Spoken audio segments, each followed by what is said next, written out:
Welcome back to Vishakha official. இப்போ நம்ம readymade pasta தான் செய்ய போகிறோம். வாங்க. நான் 3 பேக்கெட் பாஸ்தா எடுத்துருக்கேன். ஒரு பேக்கெட்டுக்கு 250 ml வாட்டர் ஊற்றிக்கலாம். 3 பாஸ்தாவுக்கு 3 தடவை ஊற்றிக்கலாம். வாங்க ஆட் பண்ணிக்கலாம்.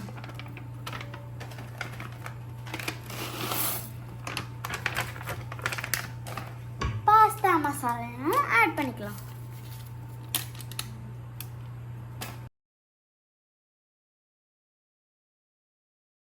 இப்போ நம்ம லிட் போட்டு 2 to 3 minutes வேக வச்சு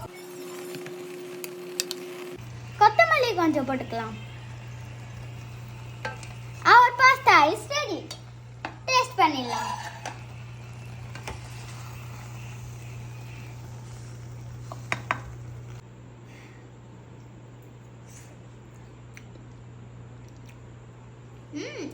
டேஸ்ட் நல்லா இருக்கு. பாய்.